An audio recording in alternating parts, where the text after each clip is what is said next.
We see people knocking on the door here. I'll try to tweet it out too. All right. See some people rolling in. Hey, everyone. Thanks for joining. This is, I think, maybe the third time I've done the Citizen Bitcoin podcast live. It's been audio only for 106 episodes. This is number 108. So yeah, this is the second time I think I've gone live.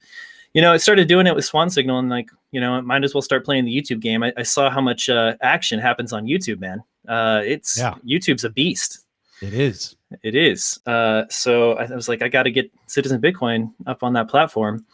So yeah, I appreciate you joining me, man. I think you doubled my subscriptions. There's a bunch of people watching now, and I appreciate it. Thanks for being here, guys. I'm just going to hang out with Preston tonight. This is a lot of fun. I've gotten to know Preston a little bit over the past few months. Had the pleasure and fortune to speak with him on a couple of great podcasts on Swan Signal. One with Adam Back, a couple with Andy Edstrom that were fantastic.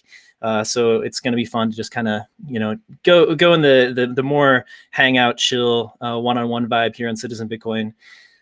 So Preston, man, I've been listening to the Investors Podcast for a while. Like I said, gotten to speak with you a few times, and you have an interesting background. And we got into this a little bit on the last Swan Signal when we were talking with Andy. And somebody in the chat asked about your flying background, and it was lots of people were really interested. The questions started flying in. I would love to hear a little bit about your background, man. Like, how did you study engineering? Let's talk a little bit about that. Let's hear about how you got into flying and what that experience was like. Yeah. So I went to a military school, and West Point, right? West Point. And when you go there, you have to select a branch after you graduate. And my time there, I realized real fast that I was not cut out for infantry at all. Okay. Why was that? Because so the school sends you through, they do during your summer training events, they send you all over to learn all the different branches in the Army. So like I got sent to Fort Knox. We got to climb inside tanks, go drive tanks, shoot tanks. You got to go do field artillery stuff where you're shooting various munitions and things like that. We got a couple flights in helicopters. Yeah. We did infantry training where you're out there carrying, 240 machine guns and whatnot, and all the ammo associated with it. And I realized very fast that I was cut out for aviation. just like the physical, work and stuff of like being on the ground. I liked the challenge. Like, they throw you in the field for a week and you're just out there roughing it. Like, yeah. I mean, I enjoyed it. I just knew I didn't want to do it for a career. Right. So there's like a difference of doing it for a week and you're there with your buddies and everyone's just, beating each other up and calling each other's names and whatnot. And you just realize like, I can do this. I just don't know that I want to do this. Yeah. Don't want to have to fight the gravity, man. Let the machine do it for you. especially when my opportunity cost was sitting in an aircraft flying around in air conditioning. Right. Obviously we're, the elephant in the room here, the obvious, reason to fly is just the thrill of it. Right. I mean, it's gotta be, there's gotta be, nothing like it. That I would imagine. I've never flown in a jet before, obviously. But yeah, what's it like, man? So for me personally, whenever I flew, the first time you actually shoot something off the aircraft, it's a pretty neat experience. As far as the flying part, and you don't get to that till, in flight school, you go through your flight school training and they start you off in a Bell 206, real small, almost looks like a news chopper. They start you off in that and you just learn how to wiggle the sticks. And it was, what's surprising to me is you go out there and literally the second day in the aircraft, your instructor takes you out there and like, all right, well, you're just going to have to learn how to hover somehow. So we're going to try today. Right? And when you're flying a 206, it doesn't have, it doesn't have any type of stabilization on the tail rotor, and you work the tail rotor with your pedals. And so you got the collective in your left hand, you have a cyclic in your right hand, and it's changing the collective changes the pitch in the blades collectively. The cyclic changes the blades depending on where they're at in the. So you got like left and right. Yeah. So you're going, you got both sides. And then you're working the pedals in order to keep the nose straight. So you try this for the first time, and I mean, it's the best analogy I've ever heard is it's like trying to stand on top of a basketball. You know, it's not wanting to fly itself, and so, you know, it's a fun experience to try to learn how to fly. So then when you're learning all that, you're learning how to fly instruments, you're doing all these tasks just to learn how to not kill yourself in a aircraft that does not want to fly. And I tell you, that's the big thing between an airplane and a helicopter. Airplanes truly want to fly for the most part. Like you can take, if you're in a Cessna and you're up there at 1,000 feet and you pull back on the controls on the yoke and you let go, it will actually pitch and kind of want to level itself out. It wants to stay. If you got your center of gravity all kind of matched up, it'll just want to try to balance itself out. You try to do something like that in a helicopter that doesn't have some type of auto control. I mean, the thing is trying to crash itself. And so this is all done on purpose, right? They want you to do it all manual first. It's like your dad taking you out to a big parking lot and learning to drive a stick when that's not necessary at all anymore. Yeah. And it's funny because the old timers, they started off on an aircraft called a TH-55, and it had a governor for the throttle. So not only were you working the collective with your left hand, but then you were adjusting your grip on that collective to make sure that you were applying enough throttle on the engine. So you were working a fourth control. And so, I mean, if you've never played a drum set before, working both your feet and working both your hands, like you're going to suck at it. And so the instructors let you take it right to the edge of practically crashing, and then they bring you back and you start over again. You keep trying to learn. But it was fun. I kind of lost track of where I was going with this, but it was fun for me the first time that after you get through all of the basics of just trying to learn how to fly and not kill yourself in a helicopter to actually start shooting munitions off of it was a pretty spectacular event. Yeah. So what's that feel like? I mean, is there like a massive kickback and you can kind of feel the machine, basically get pushed back against the munitions? So if you're, for the Apache specifically is what I'm familiar with. If you're in the Apache and you shoot the 30 millimeter cannon and you're at a hover, it backs up the helicopter at a hover. Right. It has that much juice. Yeah. Man, that's wild, man. It's wild. So how would you compare that experience to the ride that we're on now? You've been on since 2015, I think. It's also wild. It's a different thing. Yeah. Yeah, it's exciting. I mean, similar to that, like you don't know for sure that you're coming back after a flight. You know, I've flown many missions in Afghanistan. You've got a pretty good feeling you're going to be coming back after the flight, but you never know. And it's very exciting. It's very exhilarating. I think we're seeing some of that right now. After the halving events, I'm of such a firm opinion that you go into seller's exhaustion. Is what this is. You know, so many people want to talk about how we're adopting new buyers, and pretty much all I want to talk about is how we're exhausting sellers. Right. And I think that's the thing that makes this so neat, is because, I mean, you have both aspects playing out. I'm not suggesting that the one is more important than the other, but I think that that one almost ensures the adoption of the other. Right. Meaning like the seller exhaustion, that the fact that you're snuffing out the sellers gets the price to such an advantageous position that it automatically brings in the buyers that are chasing the price action. It's the number go up technology, right? You exhaust the sellers, the number has to go up as you exhaust the sellers. It sounds like a joke when we say it, but in a weird way, it's serious. It is. Well, that's like most Bitcoin memes.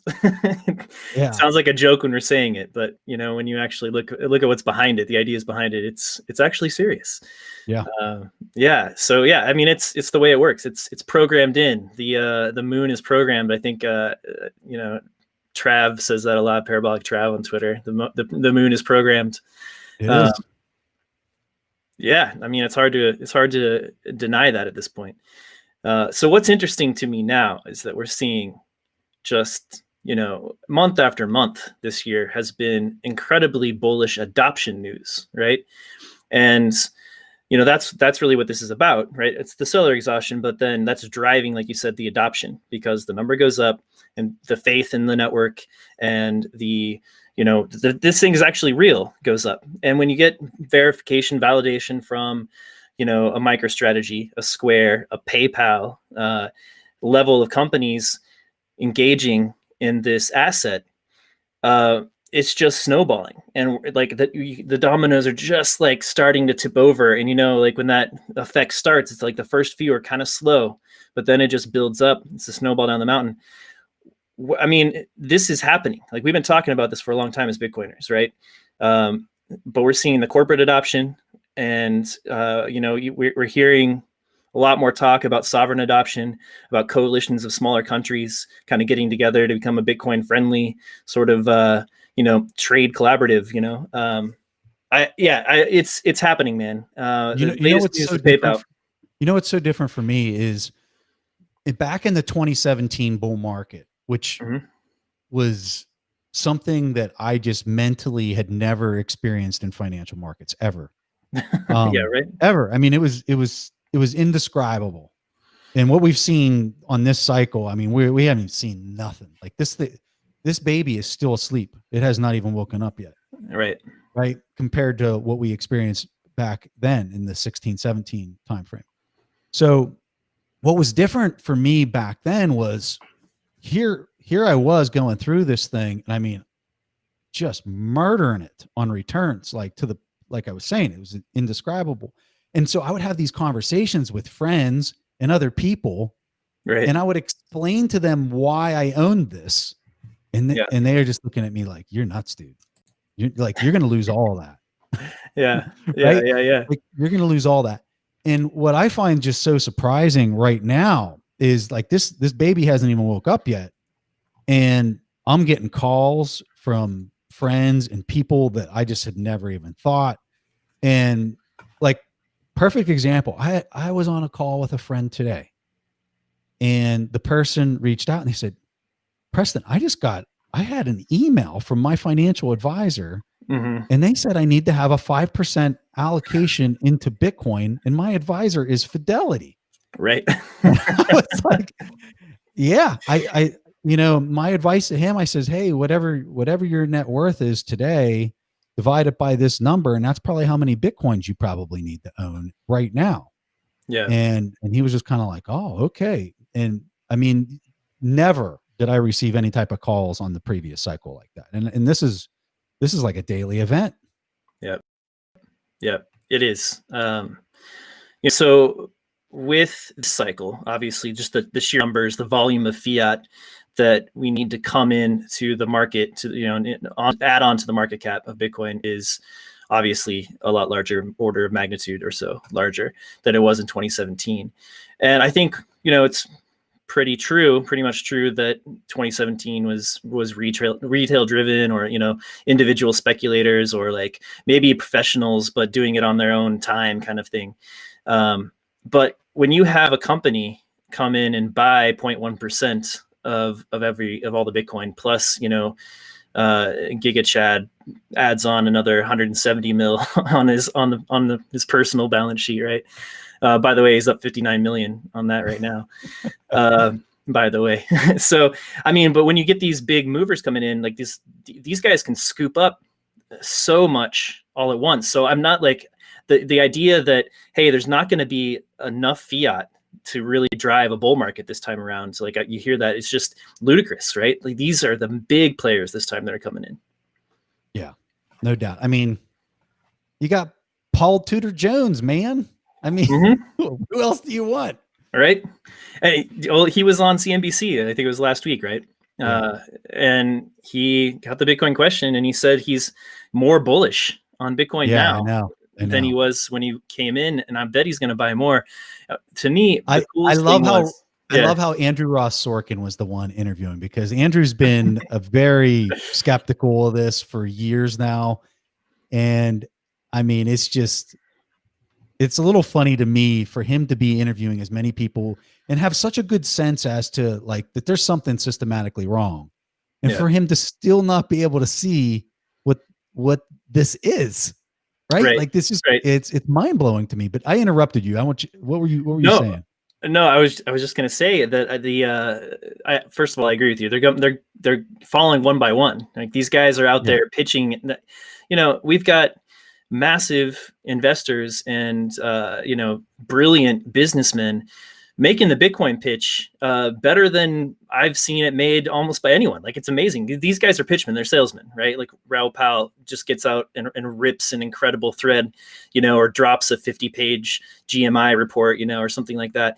And the arguments are just right on point. These guys have picked it up and they're synthesizing everything, and they're applying their, world-class salesman skills. And they're just out there pitching this thing. It's skin in the game. The flywheel goes. These guys are selling. They're selling Bitcoin. So what I loved about that interview with PTJ was, he calls out the Bitcoiners, and Saylor does this all the time too. He calls the cyber hornets. He's talking about miners, but the Bitcoiners have taken that on as sort of a badge of honor, calling themselves the cyber hornets. And PTJ said, hey, it's this global, crowdsourced collective of absolute believers, brilliant technologists that are making this thing work and are bringing it to life and going to will it, into existence in the best way possible.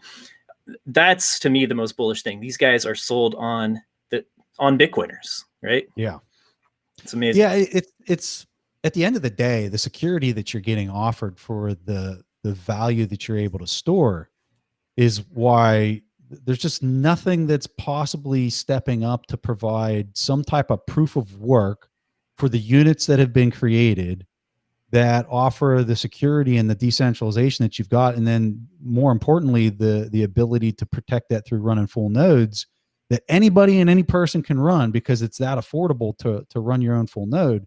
People anybody who has a lot of money that's the forefront of their question. Right. Is what protects this from becoming impaired by some other protocol that everyone else is everyone else could potentially move to. Yep. That's the fundamental. You don't think that I almost called him Chad Saylor as if that was his real name. I think I've heard it so much. I think that's gonna be his name. I think it's unavoidable at this point. Michael Saylor. What do you think if this dude is dropping that much money, currency, let me correct myself. If he's dropping that much currency into a new form of money, what is the question he's asking himself? How could I be wrong?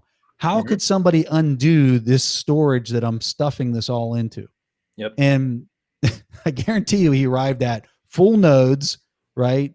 The largest transaction that I can make per the time that it takes in order to send it, right? All those things are what he's asking. When you look at something, and I'm just going to say it, when you're looking at Ethereum and you have something that is being run on a few nodes, right? How do you have any sense that whoever's running those nodes is going to continue to enforce this protocol that you think is storing your value? Yeah. Now, does that inhibit what Ethereum's trying to accomplish? I really think they're trying to accomplish something completely different. I think they've got a lot of technical I don't know issues. what they're trying to accomplish. Yeah, exactly. It's very confusing. It changes constantly. They've got major fee issues based on the amount of people that are trying to do things on that protocol. I mean, you could go on and on about all the different things, but at the end of the day, the thing that Satoshi was trying to solve, and this is paramount, the thing that Satoshi's trying to solve is he's trying to peg global money. The dollar, every other fiat currency has no peg. It has nothing in which you can say this is the fixed monetary baselines that we can perform all economic calculation by. It's just completely being debased. So Yeah. that's what this sent out to solve. And he knew darn well, or she knew darn well when they created this, that the only way you can ensure that the voting rights are distributed is that you have to allow everybody to be able to run a full node. And it's just vital. Yeah. How anybody can think otherwise is just beyond my comprehension. It's just so obvious. Yeah, yeah, and Saylor does talk about this. I mean, you know, he studied everything closely, and again, he's a brilliant mind, and he's an engineer as well. So I think he understood the technology very thoroughly. And he was reading about the game theory and about the economics and the philosophy that we've sort of started building around Bitcoin. But he always goes back to this idea that, hey, I don't want to hear that you're trying to change Bitcoin. I don't want it to change. Like, and this goes back to this idea of ossification that Bitcoin has been talking about for quite a while. Like, Bitcoin on the base layer has one objective, and that is to maintain decentralization. Right? That's it. And that's how we do it, is with node operators. And we proved that in 2017 with UASF, that, you know, a small group of rich companies, you know, relatively rich companies can't even overcome. They tried. Oh, yeah. I mean, they tried for a long time. And I mean, very hard. And a coalition of companies, the biggest companies in the space, the biggest whales in the space, came together and tried to push through a fundamental change to the protocol, and didn't happen. This thing is so battle hardened for people that have been in the space and watched what's happened. A lot of the new adopters, they don't understand how uncertain so much of that was back in 2017 when we were going through all of this. And I mean, you talk about battle hardened, and tested to where we are today. It's unbelievable. Yeah. Yeah. I mean, the risk reward for buying Bitcoin in 2020 has never been better, right, than it has been before, because it's been so de-risked to this at this point. Yes. Which is why, you know, Michael Saylor and Square and all these, they can have the confidence that even though they have this like responsibility to their company, to their employees, to their shareholders, you know, to their board of directors, all of these, you know, kind of responsibilities they have to, that takes a lot of confidence, right, to make that decision. Even though Michael Saylor had, you know, 70% of voting control of the company, like, that's still a big decision to put on your shoulders, right? That's a, you know, he's taken a big responsibility, and he you know, executed it very thoroughly. You have to be able to believe that the risk is very small at this point.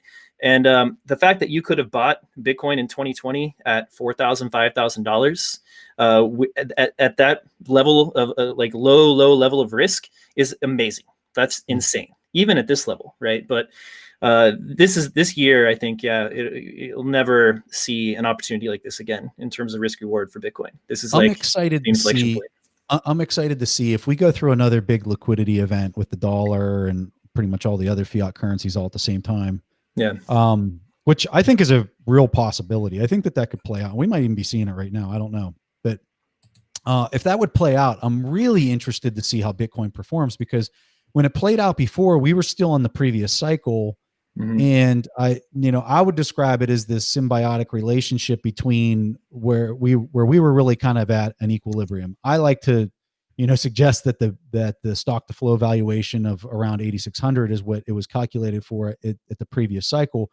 When we were sitting in there, I think it was more susceptible to the downside during a big liquidity crunch, blow up, derivative blow up, whatever you want to refer to it as, than where you'd be right now, especially this far into the new cycle, because all that quantitative hardening that occurred on May 11th, the further you start getting away from that date into the next cycle, the harder and harder it becomes, because you just don't have as many sellers that are there, that are offering the coins up on the open market. So I kind of suspect that if we'd go through another event, and if you saw the stock market have a plunge that was in similar drop to what we saw back in March, I don't suspect that you're definitely going to see a drop in the price. I just don't think in the Bitcoin price. I just don't think that you're going to see the massive opportunity that you had back in March, like we saw. It might be half as much or whatever. Whatever it is. You better darn well believe I will be buying it, whatever it is. Hell yeah. and the deeper it goes, the better, as far as I'm concerned. I don't suspect we're going to get offered the same kind of deal though. No, I don't think so either. This past week, we saw, a pretty decent sell-off in the equities market, stock market, and Bitcoin was holding, pretty strong. I mean, we had a dip this morning, and I tweeted out that we crashed from up 30% on the month to up 24% on the month overnight. But we're caught and held steady here. We're at 13.3 now. I see this floor, that these strong hands have got this Bitcoin, and you can see this floor kind of raising up. And so, like you're saying, when you have that volatility to the downside in the stock markets, that doesn't have the same floor like Bitcoin has, right? Mm-hmm. You can feel it. You can feel it kind of rising up. So I think you're right. I mean, this thing decouples at some point. It's when all right, so let's talk about this potentially massive, flood of liquidity that's going to be coming in, right? A lot of macro, people are predicting, either way this election goes, there's going to be more money printing, maybe, more if there's like a blue wave, than red hold. But let's talk about like next year. We've already got a bunch of quantitative easing.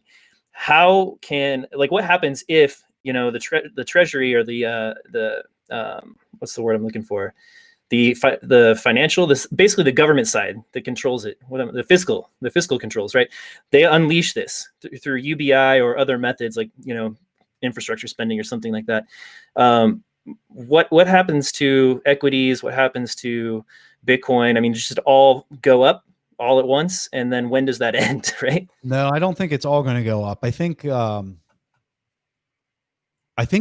companies that have a really strong moat, they have a competitive advantage over their other companies that they're competing with.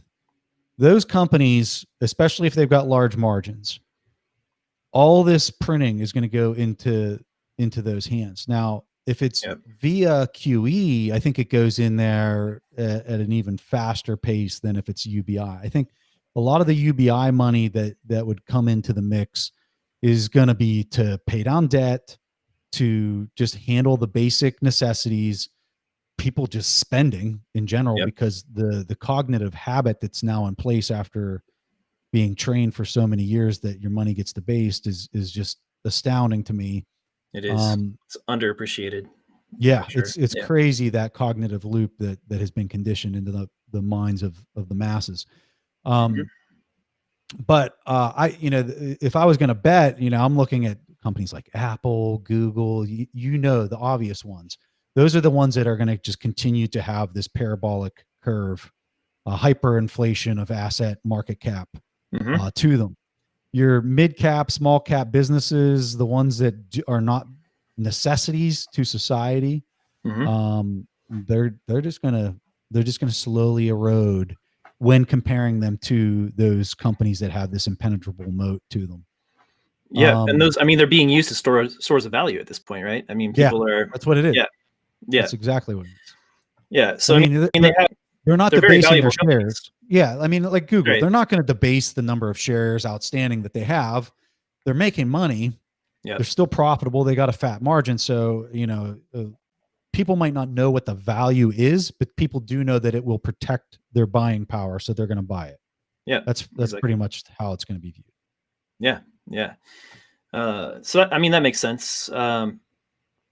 What do you think about Saylor's ideas about the real inflation rate? Like, he was on the Hedge Eye show with Keith McCullough, which, just another source of fantastic memes. And he really dropped the hammer there for a little bit on his models, and talking about, hey, what, my favorite quote was, what happens when 10 billionaires drop $1 billion, into this protocol? They announce it. They say they're not ashamed of it, and this thing just takes off, right? Because, your models don't take that into account, and he was talking about the inflation rate, right? Go ahead. So this is the key point to all of this.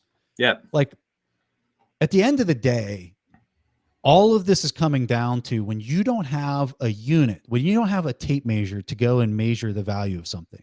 Sure. Everything starts melting down. And what Saylor's really getting at with the whole CPI discussion, which I completely agree with. In fact, Lynn Alden and I had a conversation probably 3 or 4 months before he brought this up with Keith. And Lynn and I were talking about, well, how CPI is not capturing asset inflation, right? Yes, exactly. So what is the inflation rate if we're specifically talking about how many fiat units are being added into the system? And we both agreed back then that it's pretty much the balance sheet growth on the central bank's balance sheet, right?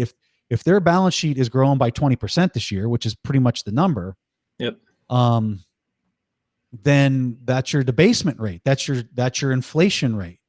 Now, just because that's not showing up in the CPI gauge, which is the basket that the government entities are choosing you look at so they can continue to perform their fiscal spending. Which changes all the time, right? That's right. Which keeps getting adjusted so that it looks small for their self-interest. You're getting duped. And so when you think about how valuations work, valuations are based off of a risk-free rate.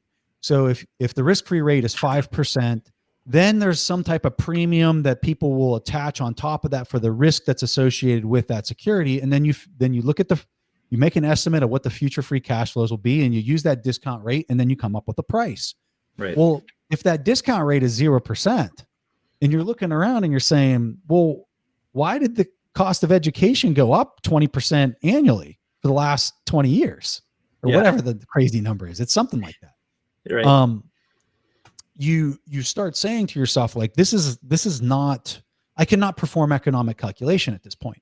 And that's where Michael Saylor arrived at where he's at. He's saying, I cannot perform economic calculation on what the value of anything is right now. So he started digging deeper. And of course he came to Bitcoin, and it all made sense, because once you start using that as a unit of account in order to measure economic performance, like, everything changes. Yeah. And I've said this on some other shows. Like I started going back earlier this year, and I was like, let me just look at the performance of Apple.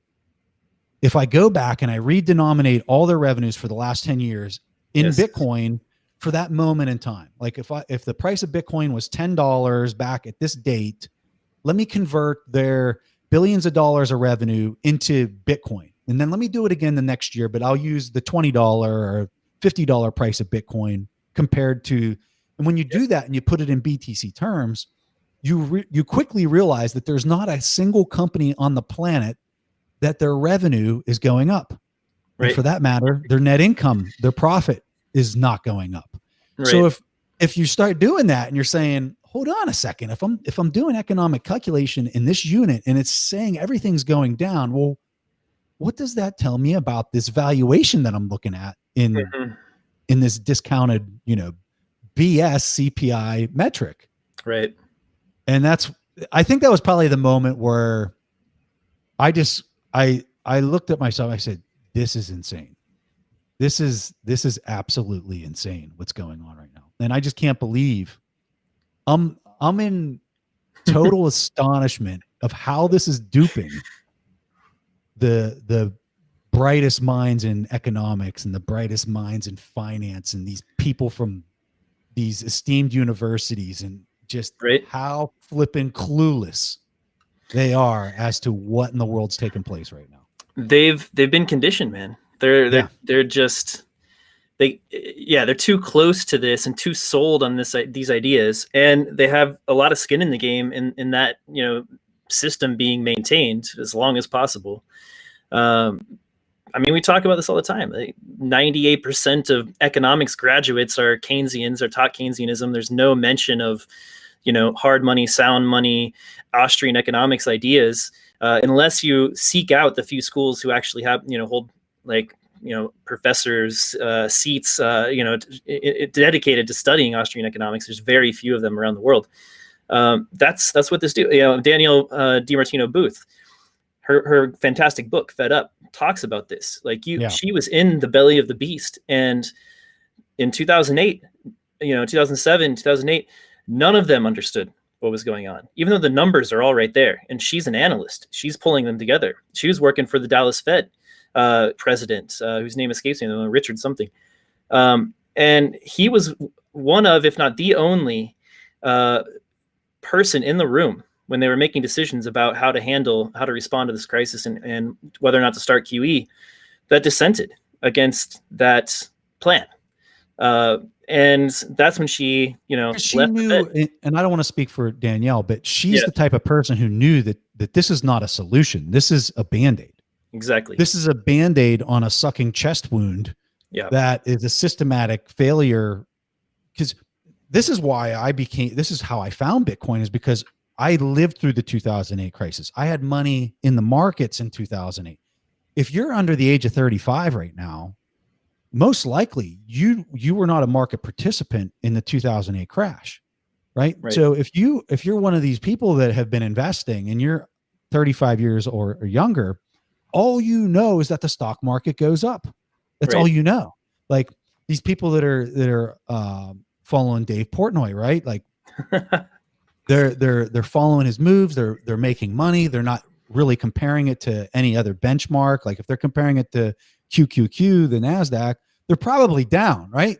But they're thinking in nominal terms, just like everyone always does. And they're saying, I'm making tons of money listening to this guy, right? And dude, if you're under 35, all you know is that the numbers always go up in nominal terms. But for me, when I saw 2008 and I lived that painful experience, and I saw the reaction, which was QE. We're just going to print a bunch of money. We're going to buy some bonds with that, and we're going to stuff it into the market through the bond market. I'm thinking to myself, this isn't a solution. This is like some gimmick, right? This is some flipping gimmick. Yeah. Yeah. And so I was in, having read a bunch of different folks, particularly Ray Dalio, a lot of his stuff, I quickly came to the conclusion, like the only way this can get solved is we have to go back onto a hard money system. Yep. And so then I started finding Bitcoin and starting reading up on that. And I was like, holy crap, like this is potentially the solution here back then. Now it's just, I don't want to say anything's obvious, but I don't see anything else. Yeah. Yeah. There is no other option at this point. And money deals in absolutes. I mean, it's 10 stored 1. It's a network effect, and it's just the most saleable good, as we've learned, right? And so it just goes towards one unit, and that's Bitcoin is one at this point. Saylor makes this point as well. He loves networks that have that are worth $100 billion and that are 90% more, worth 90% of the market, basically, like Bitcoin is, and that means they dominate. And that's happened on the internet with social networks and other networks. That's the winner. So Bitcoin is the winner. It's over at this point. And yeah, gold is not the solution. It's been co-opted. There's not going to be a consensus to go back onto a gold standard. Bretton Woods. They might try. I would suspect they're going to try. Well, because Sapedine says in his book, right? Like that's the best bet.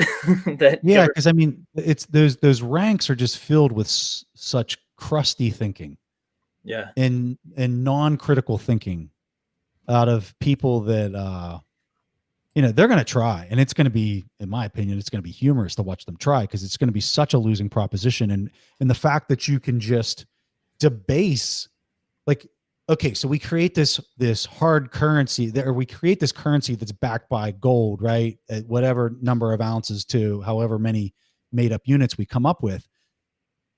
There's nothing stopping them from adjusting this money multiplier, because then you go back onto a money multiplier. We don't have one right now, but then you go back onto a money multiplier like we did after Bretton Woods. And all you do is you just keep adjusting the money multiplier and debasing the currency that way, right? 6102, right? Cut it in half, double. And your fiscal spending isn't changing. Look at the mindset of both parties right now. And the mindset is we need to do more stimulus. We need to just give away whatever, right? We need to spend more. We need to increase the velocity of money by spending more is the solution, right? And I mean, you're nuts. You're nuts. And Absolutely so nuts. they're going to solve nothing going back on a gold standard because they can still, they have the pen and they have this ledger that equates to the number of ounces of gold compared to the number of fiat units or currency units that they're equating to it. And they're just going to debase it through a money multiplier, and you're no different than where you're at now. And yeah, it might work for a decade or two, and yeah. Until it just gets co-opted again. Yeah, and this is what Danielle's talking about, right? And us being astonished that all of these very smart academics can just be fooled, and business people too, in finance. I mean, the entire finance industry has metastasized because of fiat money. So those guys have a lot to lose if we go back onto a hard money standard, right? You're No not doubt. going to be able to, right? I mean, the games that are being played, the derivatives upon derivatives upon derivatives games just aren't going to be possible to that extent, certainly on a hard money standard. So there's no clue inside these Federal Reserve banks that this is the idea. This is the win. This is the only way to go. It's going to solve the problem. MMT is the future. We've discovered this solution. We can just keep printing. The government has an endless printing press as long as the CPI, right, it doesn't go above 2%. And we can just change the CPI, and it's just a shell game, man. And the fact that this is what we were talking about this recently. I can't remember where it was, what episode it was, but how aware are they? Are they becoming aware, right, at the central banks about what's going on here, and that it's over? I think you got a lot of people that know there's a systematic mess. I don't think that anyone understands the solution to the mess. And you know what? They don't need to. They really don't need to understand the solution, because at the end of the day, we can't get from where we are now to where I suspect we're all going without an incredible amount of printing. The printing is the thing that's going to grease the skids to allow that transition to take place. Because if you pull that liquidity and you don't provide that into the market, you're literally going to have things seize up, and it's going to get nasty. So I think that there definitely needs to be more printing, even though I don't agree with it. There's just no choice now, right? There's no choice. It's the it's the least bad of several terrible options. Yeah, it's the least bad of several terrible options is the only way I could describe it. So they're going to do what they do, and it really is I wouldn't look at it as a bad thing or a good thing at this point, because the choices that were made that put us here, those ships sailed literally decades ago. Yeah, whether people want to believe it or not, those ships sailed decades ago. Yeah, and so here we are, and what we need is we need the liquidity to get us into the new. I've equated it like this: you're in an aircraft. You had a bullet come through the engine, and you're leaking oil, and you're leaking fuel, and the only way you can land that aircraft is unless you got spectacular flying skills. And I'm not implying that I do. Like you do. The only way you're going to land the aircraft is if you have some type of pump that's coming from a reservoir that's pumping liquidity into those streams, in order to, even though you got all sorts of engine issues, you got to try to keep providing the liquidity into it so you can find somewhere to land, right? Right. That's kind of that's the situation I see that we're in. Yeah. Yeah, that makes sense, man. So, the analogy that I was thinking of, I found this GIF this morning.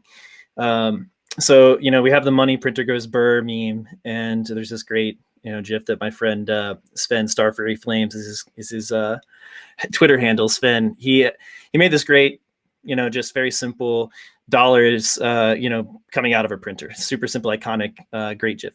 Somebody took it and reversed it so the dollars are coming down into a shredder and putting out Bitcoin.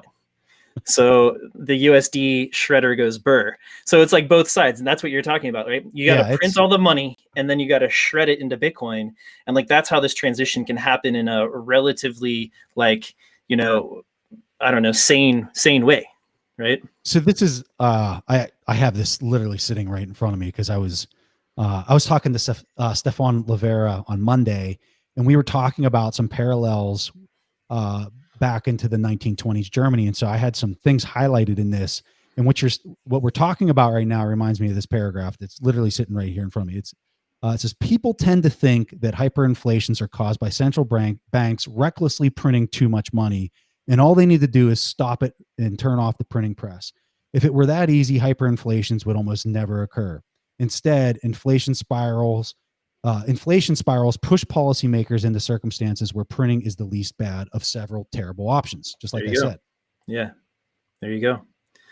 So is that, I mean, do you think that analogy or idea that I just expressed, it makes sense to you? You print and then you shred it into Bitcoin. But you've got to be printing in order to like sort of transition us through this. Because if you remove the oil from the machine, it just seizes up. Yeah, it has. Yeah, you have to. When you think about all the businesses, because not all the businesses are losing money. Some of them are just barely making it.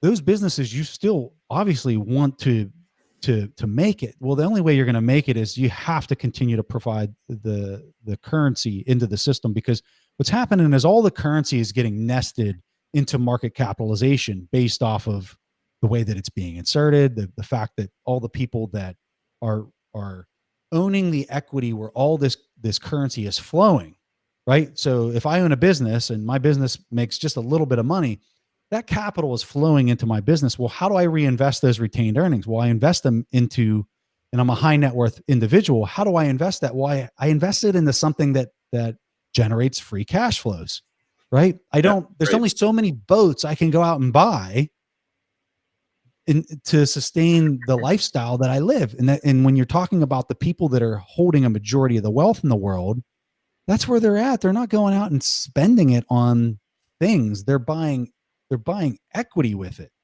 So all this printing, a majority of this printing is just going into market capitalization. Yep. Instead of into the hands of the people that need it to just sustain their livelihood. So to bridge that transition, and then what's so crazy and what's so really interesting about all this is, so let's say we're right. Let's say we warp ourselves 2 years into the future right now, and let's say people start demanding their payment for their salary in Bitcoin. Yep. Or they get paid in fiat and they just do an immediate conversion into Bitcoin, which with PayPal, I mean, that's, you can do that like this, right? Yeah. So it doesn't matter. Yeah, you can do it with Swan. It doesn't matter. It doesn't matter how you're going to get paid in 2 years' time. If people are looking at this and saying, well, I've got to protect my buying power, so I'm just going to do an immediate conversion, or I'm going to tell my employer that I demand payment in this. And so then businesses are going to automatically start to make that conversion. And you know what's interesting? When I was studying some of the things that were happening in Germany, and I printed off this chart to help me whenever I was doing my interview with Stefan. When you look at this chart, right? I can't see it when I put it up there. You can see where it just goes bananas, right? Yeah. And so the question is what were the news headlines when it went bananas? What were the news headlines the year before it went bananas? Right? And so what I found really fascinating is when you go and do a little bit of research, the year before you just see it go nuts. The conversations that were happening in print, in their newspapers in Germany, and this was around the 1922 timeframe, is right before the currency completely melted down. Yeah. Which the conversations that were being printed and the decisions that were being made by businesses where we can't use the Deutschmark as a unit of account anymore. We have to use some type of foreign currency. We have to start measuring things in dollars in order for us to even understand where we're at in space and time with the operations of our business. Yeah. And I think one of the key indicators that I would really watch for in this coming year is when if you start to see headlines like that, if you start to hear CNBC interviews where people, because Michael Saylor is doing it right now. That's what he's saying, whether people interpret it that way or not. He's basically saying my unit of account is Bitcoin, and I'm going to measure all my economic progress in Bitcoin. He's saying very clearly he's putting the company on a Bitcoin standard. It was an intentional move. Yeah. He's far left of the rest of everybody else. Yeah, if you start hearing people like Tim Cook, You start seeing interviews on CNBC. You start seeing things on the front page of the Wall Street Journal that are implying these types of things. Watch the hell out. Yeah. Right. That's all I can say is just watch the hell out. This is so we always talk, we have price talks with every Bitcoiner, right? Shit comes up like, how fast is this thing going to go? Whatever. What's timing? Everyone likes to do this. And everyone has their ideas, but I am with you on the fact, this idea of escape velocity, right? Because at some point you hit, the S curve of adoption, you hit that asymptote and boom, you're gone, right? That's escape velocity. Any product has that. If you find product market fit to the point where, it just takes off. Every technology has an S curve that's been successful over the past 100 years. And it seems like we're like nearing the elbow of that asymptote, right? Just about to take off. Could it be this cycle? Well, everything is set up for that to happen, right? And we're watching these dominoes fall now. So once the race really sets in, I don't know what the number is.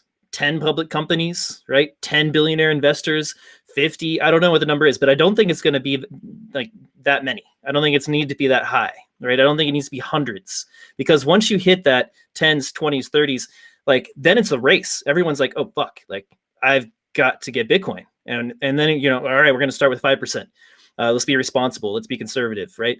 And then it's like, oh shit, they did 10%. Oh, and like it's just if the race is on, and everyone sees that there's a limited number here, and the blockchain is like it's limited real estate, and you got to go stake your claim. At that point, boom, it's like game over. Like I can tell you, if Apple or Google or Amazon stepped in and took a 5% position of whatever their marketable securities are on their balance sheet, if they did that, I think the narrative changes so drastically and so fast that, and no offense to Michael Saylor, but it's just not a company that a lot of people are tracking. Yeah. And, and he's not a billionaire that a lot of people are familiar with. Yep. And so if you get that one company that even starts talking about this, watch out. That's what I think too, man. It's not going to take much, and the race is on.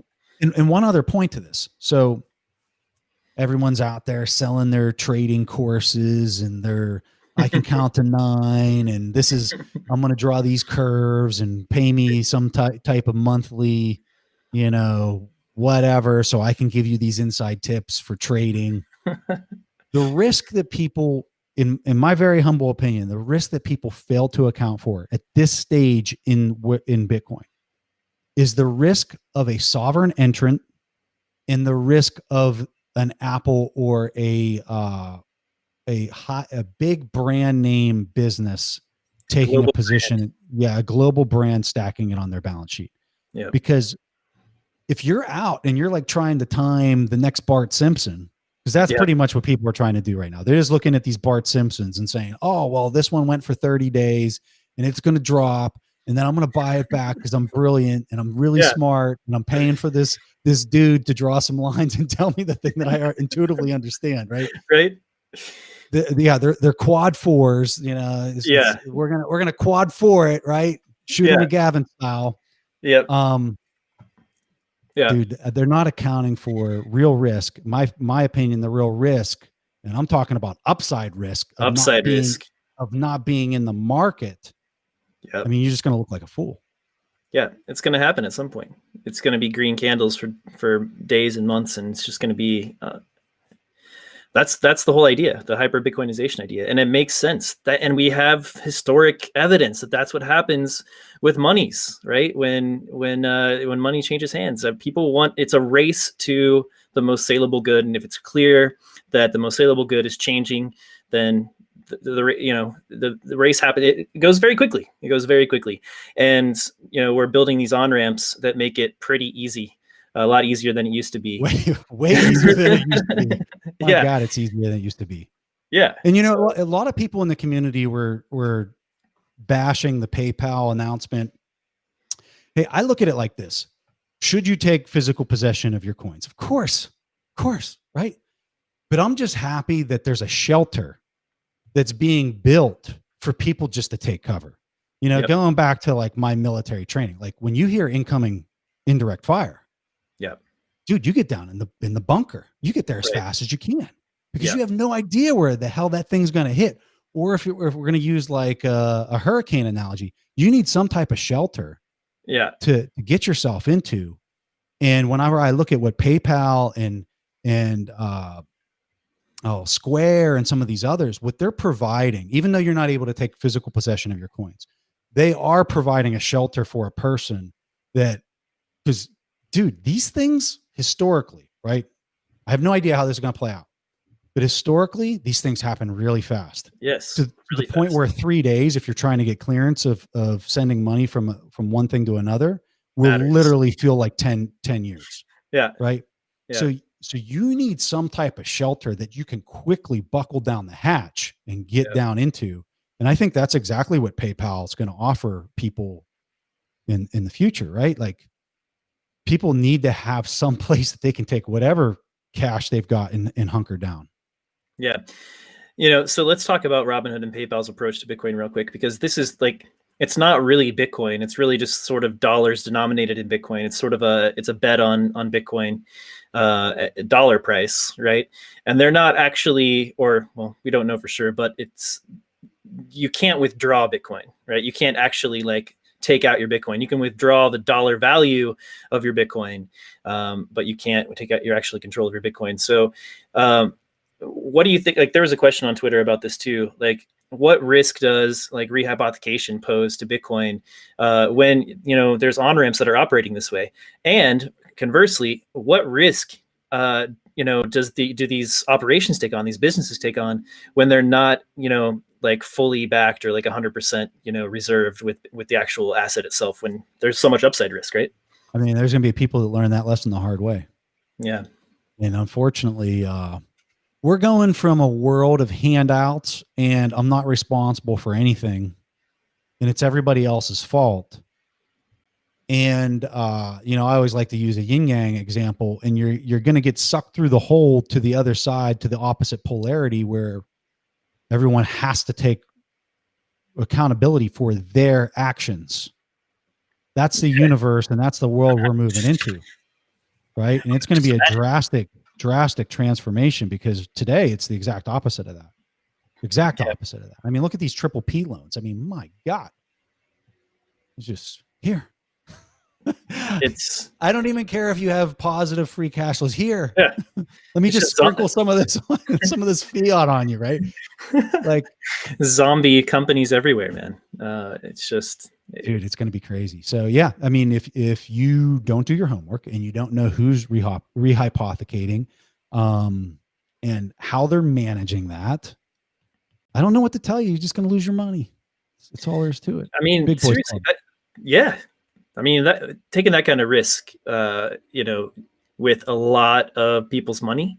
Like, I mean, if a bunch of people buy Bitcoin on PayPal and they're not actually buying the asset, and I mean, there's a huge move. Yeah, you can like, you know, hedge risk and stuff in the futures market and all that. I'm sure they have traders that are, you know, obviously doing that, but there's that risk where it gets away from you, and you know, you're bankrupt because you owe so much dollars. You know, yeah. Whenever I think about what's going to be the buying power of one Bitcoin in the future, and everyone always says what they think it is in fiat terms, and that's fine. You can use that, because today, whatever $1 million means to you, Brady, you can say, well, I think it's going to be that in the future, even though that $1 million might buy you a pencil or whatever. Mm-hmm. But you can say that, but it's only valid for today when you're saying, I think that it's going to be whatever value. One of the reasons why I think the buying power of one Bitcoin is going to be so high, if you measured it in today's buying power fiat terms, is because so much rehypothecation of the baseline fiat units, if you want to even call them, it gets so convoluted.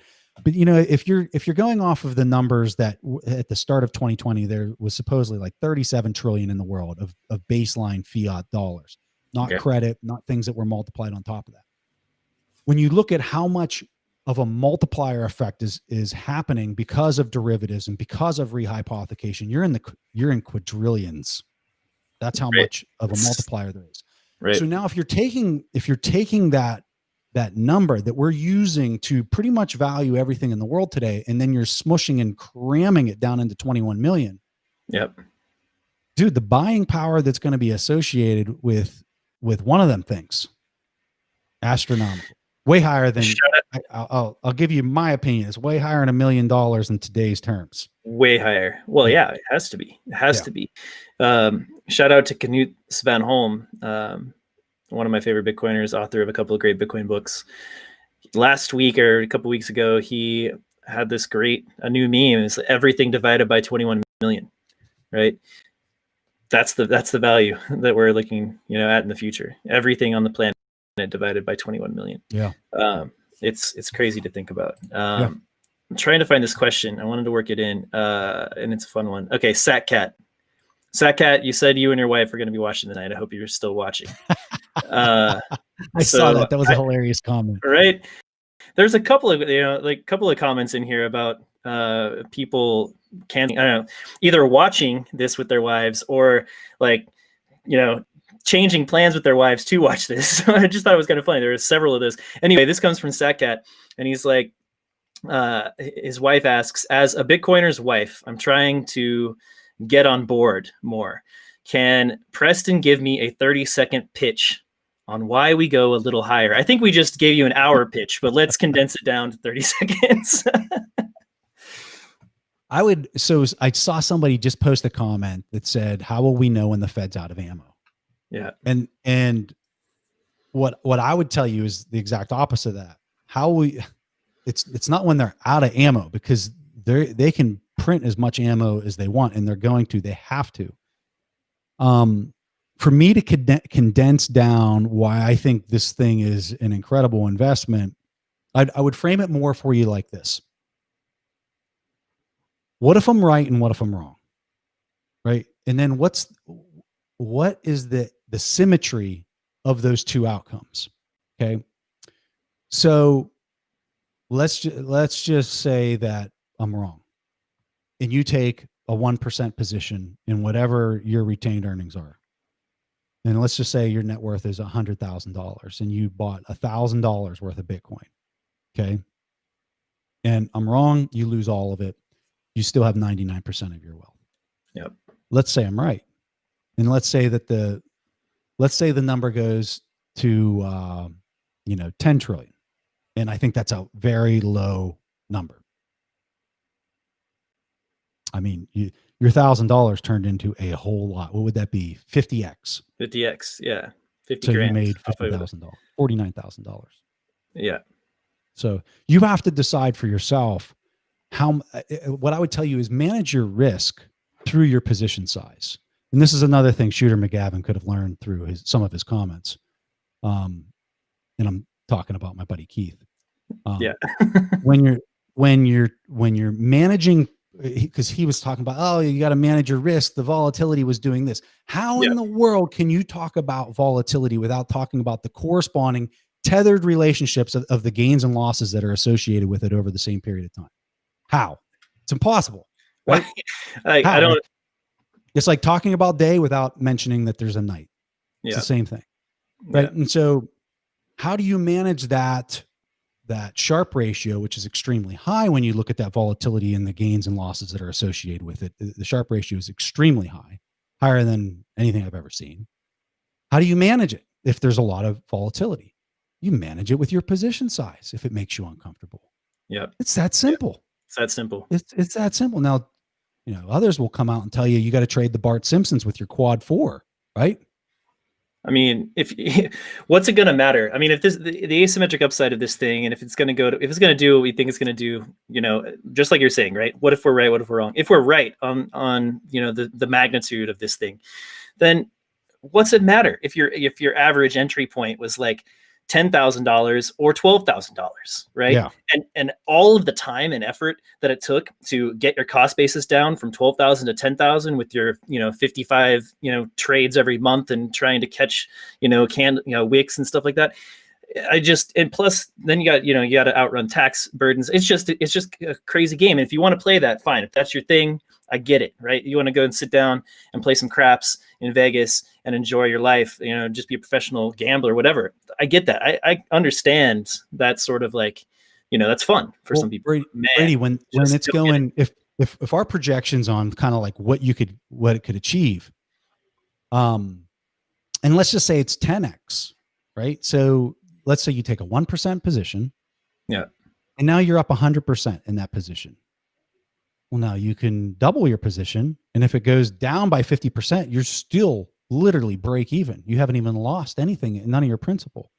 So that's what's so unique about this is if you dip your toe in the water and you start getting confirmation that you are right and that you are producing returns, you can add to your position and continue to ride it to these levels that we kind of suspect that this is going to go based off of the amount of supply that is being diminished, or the amount of flow that's being diminished from the marketplace. And that's what's, in my humble opinion, that's the thing that gets it going. And then the price action alone is what makes people hold it even tighter and brings in all the other people. And then it kind of takes itself to the next level.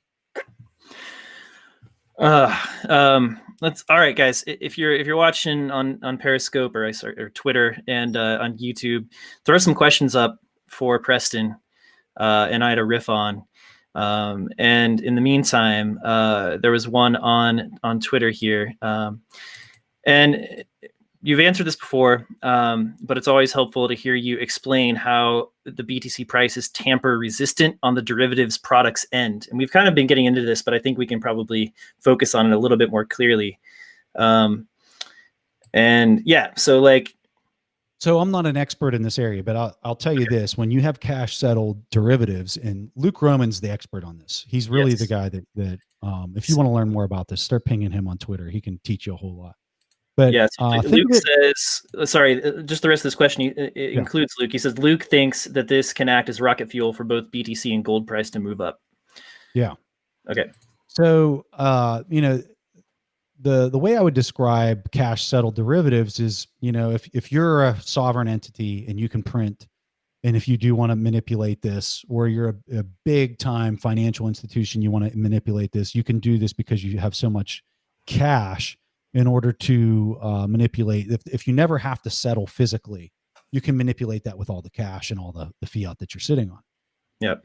Similar to a person playing poker, and they have an unlimited buy-in, right? Like if you and I are playing poker and I suck, but I have a huge pot of money, a huge amount of fiat, and there's an unlimited buy-in, I'm probably going to win the game, right? Because you don't have the net worth that I would bring to that engagement with each other.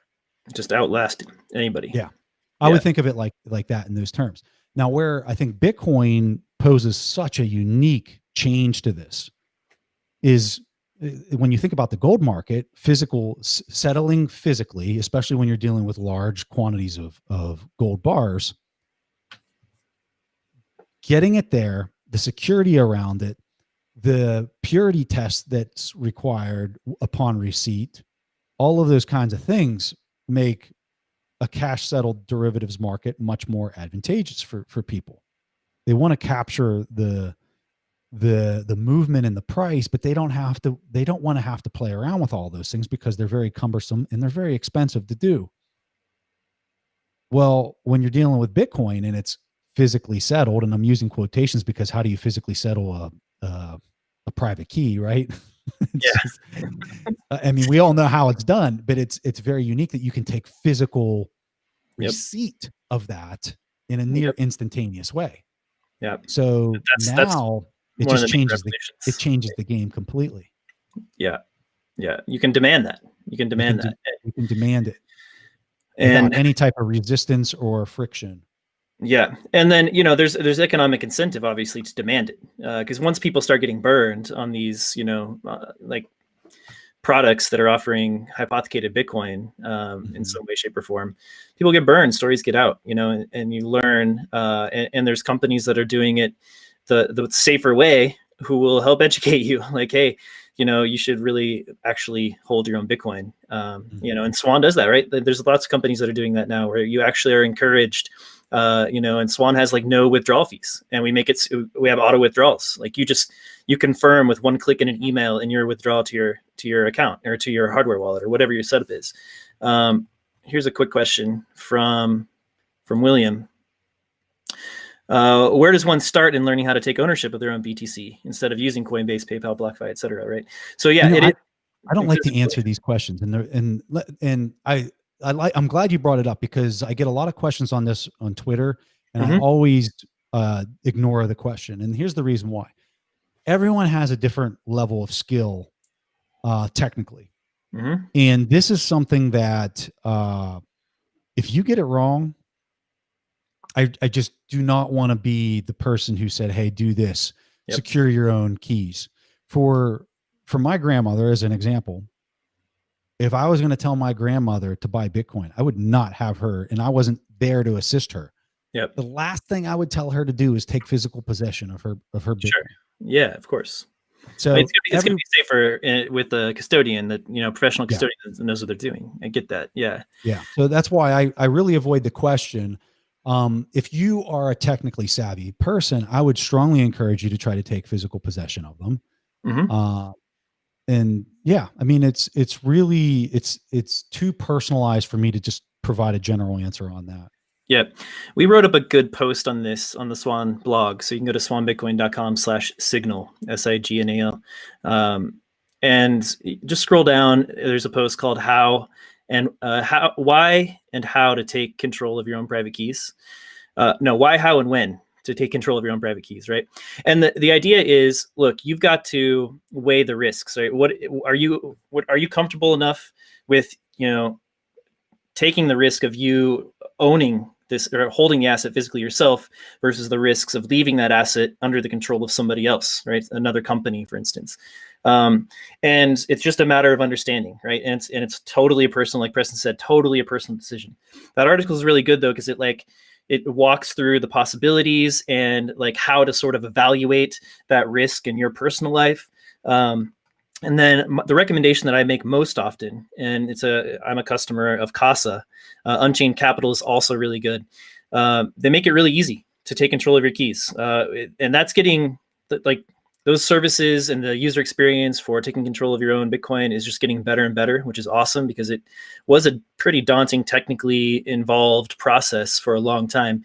But Casa's got an app. It's $10 a month. You get a multi-sig, address, wallet that you secure with one hardware wallet. The other key's on your phone. Casa controls the key as a backup. It's seedless, so you don't even have to write down your seed phrase. You don't that 12 or 24 words. Don't need it. So it's just you're done in 10 minutes, set it up, and I love it. So that's where I direct a lot of people, just because it is such a great user experience, and I trust those guys. And I trust them to make a good product, right? But I don't have to trust them with my Bitcoin. I actually get to control my own Bitcoin. Drop that hardware wallet in a safety deposit box or somewhere that you think is safe, and you're in great shape for a lot of Bitcoin, I think. Then they have other levels and tiers if you're, a big baller. So yeah, that's one recommendation. Thanks for asking that question. I'd like to talk about that stuff because I think it's important. Here's one for you. You're a Dalio fan. Do you think Dalio is buying? I have no idea. It wouldn't surprise me if he was. I just don't know. His comments in the past have really kind of surprised me, mostly because everything that he writes for me is just so obvious that this is kind of the answer. So yeah, I've been surprised that there hasn't been some type of announcement. I kind of suspect Ray would be the type of person that would try to hide. If he was buying it, he'd probably try to hide the fact that he's buying it for as long as possible so he can keep buying as much as he can. Yep. So I don't know. Yeah, because he has a big impact on people's investment decisions. A lot of people follow his ideas. So if you were to announce that he's in Bitcoin, I would imagine that would affect the market. Here's one. It's a little longer than will show up here on the screen. But Preston and Brady, would you guys consider going levered on your Bitcoin, as in loaning your Bitcoin to BlockFi or a similar company and then buying more Bitcoin with the money they loaned you? It's a good question. So this is a great question. I think that it all comes down to understanding to the nth degree what the rehypothecation is that's associated with the company that you're dealing with. I also think that this is probably the bigger consideration, is what percentage of your, if you decide that this is something that's right for you and you find the company that you think is aligned with the ethics and the processes that you think are required in order for this to occur, what percent of your Bitcoin that you do own do you think is the right allocation to do this with? Right. And if you're saying that it's all of it, I would tell you you're making a gross error in your understanding of risk. I might even go as far as saying that anything above 30% would probably be a gross error in your understanding of risk, but that really comes down to what your net worth is. Because this is really a mini max type of calculation that you have to perform in order to understand that. And this gets into the Kelly criterion and all that kind of stuff, because you're looking at something that's going to increase your return. Pretty much guarantee. If you're saying that Bitcoin's going to go up, right, and you're saying this is going to add a return on top of that, then you're looking at it from this lens that this is going to increase whatever return you would have, opposed to just holding Bitcoin by itself. So then the question becomes, what does the position size become? And this is based on percentages of being wrong as far as the person potentially losing the position. That would be how you'd be wrong, or them mismanaging it. And when you do those calculations and you look at those, then I would suggest that the number is probably a little bit smaller than what people might think at face value. Okay. Yeah. I think, I don't have nothing to add to that. It's, just you do your own research. It's what it boils down to. Check it out. And if it makes sense to you, give it a shot, see how you feel. But yeah, there are risks associated with it. And, BlockFi's got those risks listed out on their website, and you can do that research, talk to customers, etc. All right, here's the fun one. How does Preston think Microstrategy's business model will change over the next few decades? I've commented on this, so I have some thoughts. But Preston, let's hear what you think. Well, I would characterize it more as, how is Microstrategy's optionality going to change in the next few decades? For them to even, if I was Michael Saylor and I got asked this question, I would just tell you, well, I have no idea. I have no idea how it's going to change, because I don't know what opportunity costs are going to present themselves to me in 3 years from now. Yeah. But I can tell you one thing: if you were measuring their optionality of what it is they can do in the coming 5-10 years, it's an array that's growing at such a parabolic shape that you just can't even imagine. Because he's going to be able to buy whatever competitor, well, not whatever, but he's going to be able to buy a lot of competitors. He's going to be able to buy upstream, downstream. I mean, most of his company, from what I understand, is labor-based and a service-oriented. So as far as going upstream, downstream, I don't know how much opportunities there are there, but as far as competitors go, I would imagine there's quite a bit of optionality for him to go after. It's a really interesting thing when you look at his company. I want to address this real fast, because I saw some comments on Twitter prior to us having the recording where people were asking about his company, his third quarter. Let me pull up the 10Q here so that I got all the numbers right. So what's really interesting about his company is if you compare the third quarter of 2019 to the third quarter of 2020, his total revenues for the third quarter a year ago were 119 million. His performance for revenues for this recent quarter that he just filed was $127 million. It went up by $8 million ish. And I find that really interesting, especially with COVID. And when you read the report, he was talking a lot about, hey, there's all these COVID impacts, this and that. But as far as his top line's concerned, it's performing better than it was a year ago. So I think they probably put that in there just to kind of warn people that in the future, if all these businesses are getting impaired and there's a bunch of problems, then that trajectory that they're currently on, which is growth on their top line, might be worse in the future. So they probably just put it in there legally. When you look at the cost to generate those revenues, it's pretty much gone up in lockstep with the revenue. So really no change there. The thing that put them in the negative for the quarter that they had this loss was really they did a write-off. They did a digital asset impairment loss to the tune of $44 million. And so his if you look at his net income or his profits for the quarter, it was negative. And it was hilarious to me that Wall Street came in and the stock was down like 7% today, which I mean is just so funny to me. Yeah. And even with it being down that much, if I was Michael Saylor, I wouldn't be buying my stock back. I'd be buying more Bitcoin. Right. Yeah. So that digital asset impairment loss is essentially that at the quarter close, the Bitcoin price was lower than at their cost basis, right? That they average in on. I think what he did. What was interesting is in the write up, he said that they didn't sell any digital assets. Right. So the impairment didn't occur after he sold it.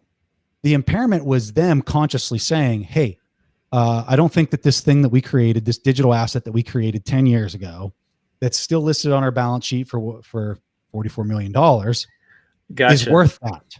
And so instead of amortizing it, like which is how that's depreciation for an intangible asset is amortization. So instead of amortizing it over whatever long period schedule that currently they were using, I think they just looked at it and said, "Hey, we're just going to write this off, and then we don't have any tax burden." Right. Makes sense. Totally makes sense. I totally misunderstood that because I was thinking as digital asset impairment was the digital asset being Bitcoin, but I see what you're saying now. So yeah, if he didn't, well, here, let me go back to the report. I can tell you the numbers real fast, or at least try to. So if he didn't have that write-off, right, he's coming in at a very similar number to what he produced the year before, which he produced 4.5 million. And I told you it was 9 higher than that. So, so he's at like $13 million is what he would have came in with a profit. So then when you slap the 21% on top of that, he would have lost, oh my God, I hate doing public math. He would have lost I know, right? $2.6 million he would have had to pay out in tax. So instead of paying out $2.6 million in tax, he stacked $2.6 million worth of Bitcoin. Got it. Yeah. Because he wrote down his digital assets. So perfect. Okay. It just shows you how, man, I don't want to sound egotistical when I say this, but for me, when I look at that and I see how the market dropped 7% today based off of what he did. Yeah. I'm thinking to myself, what a bunch of idiots. Yeah. Right. Yeah. Totally.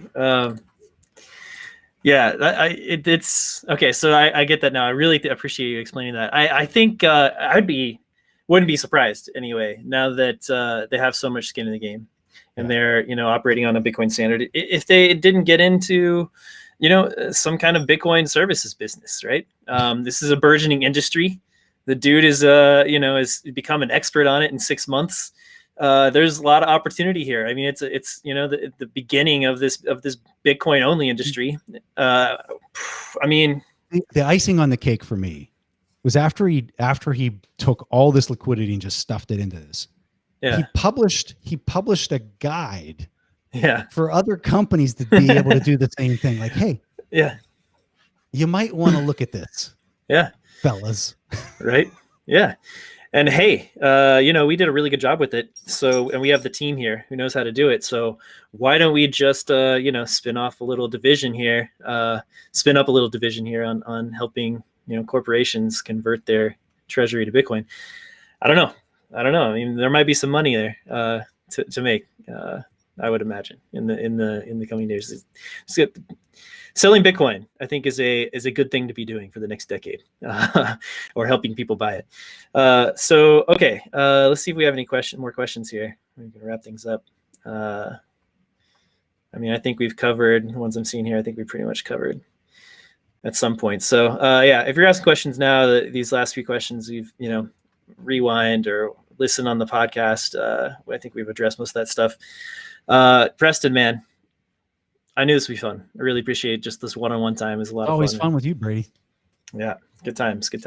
Thanks for joining, everyone. citizenbitcoin.world for the audio version of the podcast. You can subscribe there. That it'll drop tomorrow. If you missed some of this, obviously it's on YouTube as well. And other than that, you can check out the other show that I host, Swan Signal Live. It's at youtube.com/Swan Signal. We pair up guests. We have great conversations about Bitcoin and economics.